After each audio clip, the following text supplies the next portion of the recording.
제목, 파인더, 레이몬드 카버의 파인더를 읽은 후 쓰다.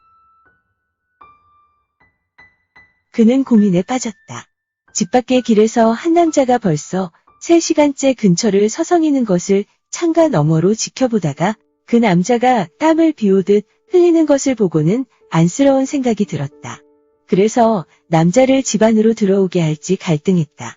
50대 초반으로 보이는 남자는 레이몬드 카버의 파인더에 등장하는 사진사와 달리 크롬제 의수를 하고 있지는 않았다. 멀쩡한 두 팔을 지닌 남자는 폴라로이드 사진기를 들고 동네를 여러 차례 돈 듯했다. 직접 도는 걸 지켜보지는 않았지만 동네를 한 바퀴 돌 법한 정도의 시간이 지나면 남자는 어김없이 그의 집 앞에 나타났다. 남자는 원래 땀이 많은 체질인지 그의 집 앞에서 땀을 닦곤 했다. 수건으로 쉴 새 없이 땀을 닦아댔지만 남자의 노력이 역부족인 듯 보였다.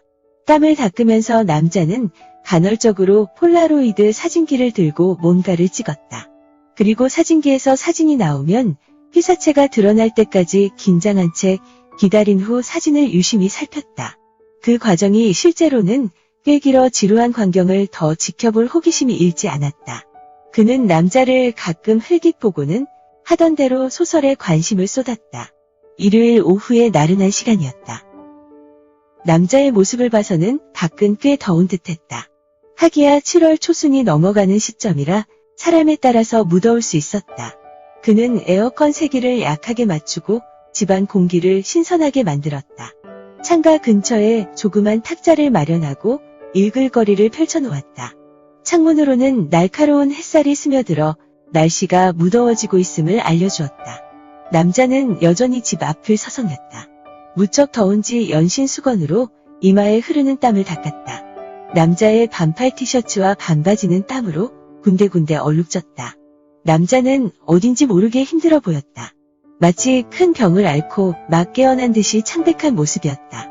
더위를 먹은 모양이로구나 라고 그는 제멋대로 짐작했다. 그때 그는 지루한 텔레비전 프로를 뒤로 하고 A4 용지에 인쇄한 단편소설을 창가 조그만 탁자에서 읽고 있었다. 신경숙과 요시모토 바나나의 작품을 읽고 다음 작품으로 레이몬드 카버의 파인더를 선택해서 첫 쪽을 넘기려던 참이었다. 그는 파인더의 화자가 양손이 없어 의수에 의지한 사진사에게 커피를 대접하려는 대목에서 다소 잔인하다는 생각을 했다. 그리고 흘끔 밖에서 땀을 닦는 남자를 봤다. 폴라로이드 사진기를 사용하는 것으로 봐서 전문 사진작가는 아닌 것 같았다. 그렇다면 사진을 즉석에서 찍어 파는 사람이겠구나 라고 자연스럽게 단정했다. 그런데 한 가지 이상한 점이 있었다. 왜 굳이 이런 곳에서 사진을 찍고 있을까? 그는 이해하기 어려웠다. 그래서 다시 상상했다. 부동산 정보를 수집하는 사람이 아닐까? 그의 생각에 그가 사는 전원주택단지는 일산 전원주택 중에서도 꽤 값이 나가는 편이었다. 주위 경치, 조깅 코스, 인접한 공원 등 정신적으로 사치할 만한 시설들이 만족스러웠다. 하지만 부동산업자가 사진을 찍고 다닌다는 말을 들어본 적 없었다.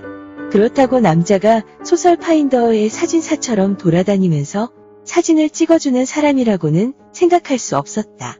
그런 사람은 이미 오래전에 우리 주변에서 사라졌다. 물론 놀이공원이나 유명 관광지에 가면 종종 만날 수 있지만 일상적인 곳에서는 보기 어려운 사람들이었다. 그렇다면 남자는 도둑이 아닐까? 우선 폴라로이드 사진기를 가지고 다니는 것이 의심스러웠다. 사진사가 아니라면 굳이 폴라로이드를 가지고 다닐 필요가 없었다.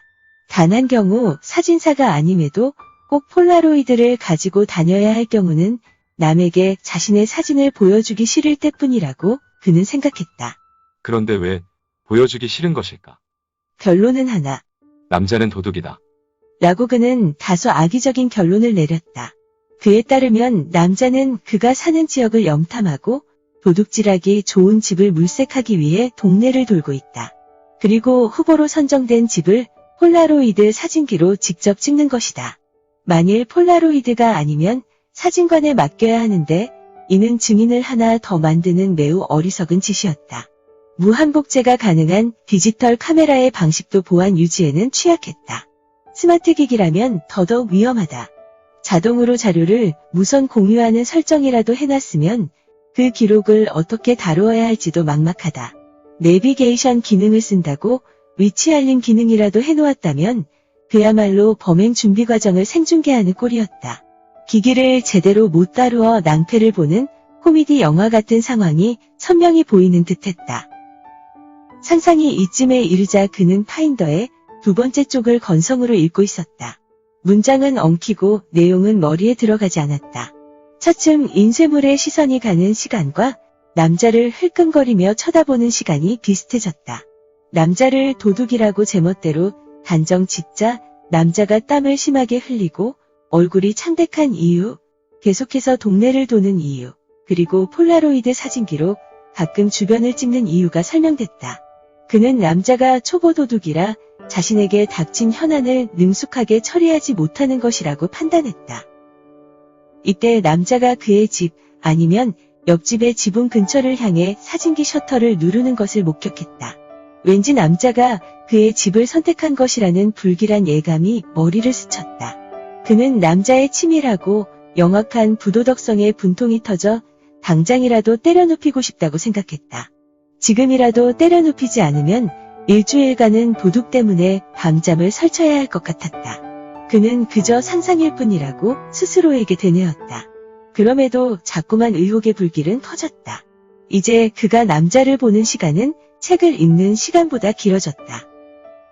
느리게 진도를 나가던 소설 파인더에서 의수를 지닌 사진사가 커피 잔을 어떻게 드는지 소설 속의 화자가 지켜보는 장면에 이르렀다.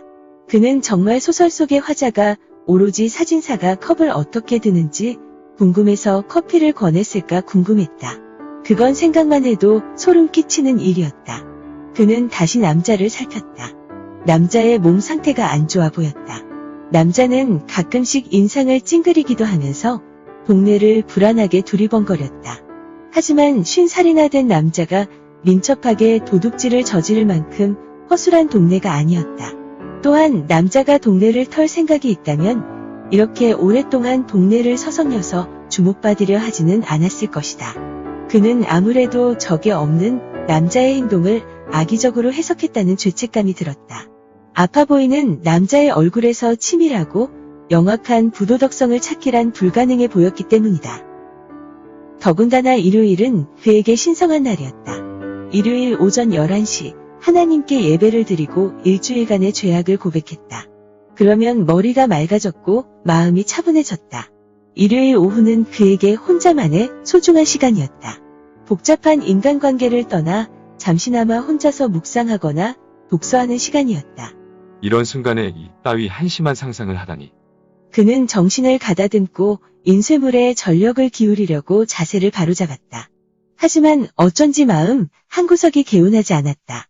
그의 상상 속에서 마음대로 도둑이라고 규정당한 남자에게 죄스러운 마음이 지워지지 않았다. 그는 속죄를 해야겠다고 결심했다. 그러나 남자가 지금 무엇을 가장 필요로 하는지 알기란 쉬운 일이 아니었다.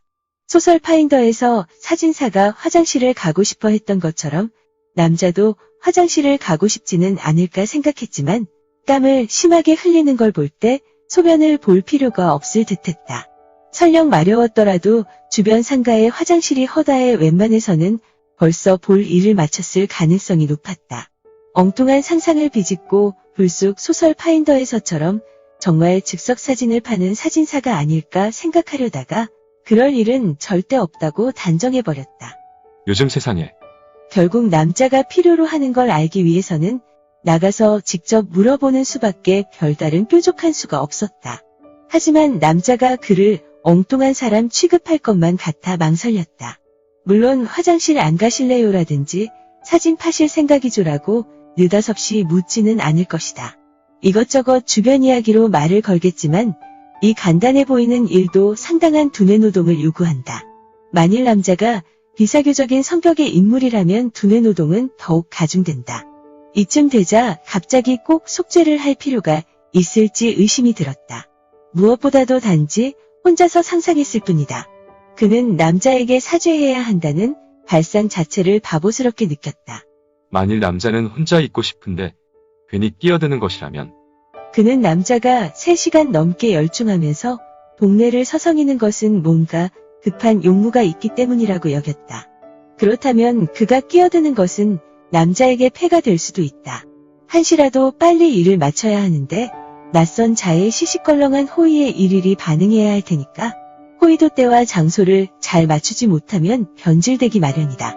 이를테면 다음 역에 내리려는 노인에게 자리를 억지로 양보하거나 애인끼리 싸우는데 치안에게 위협받는 걸로 착각해서 끼어드는 경우가 그렇다.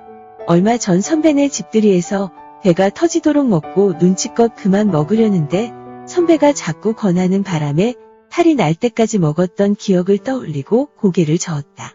그러고는 아마도 남자에게 호의를 베풀 때가 아니라고 조심스럽게 단정했다. 물론 자신의 추측이 틀릴 수도 있지만 그것을 확인하기 위해 모처럼 누리는 일요일 오후의 나른함을 깨고 싶지 않았다. 결국 그는 가만히 있는 편이 낫다고 판단을 내렸다. 오랜 상상 탓에 출출했다. 그래서 남자를 뒤로 한 채 부엌으로 가 라면물을 올리고 원두 커피포트에 스위치를 켰다. 얼마 후 집안은 원두 커피의 진한 그윽함과 라면의 매콤함이 가득했다.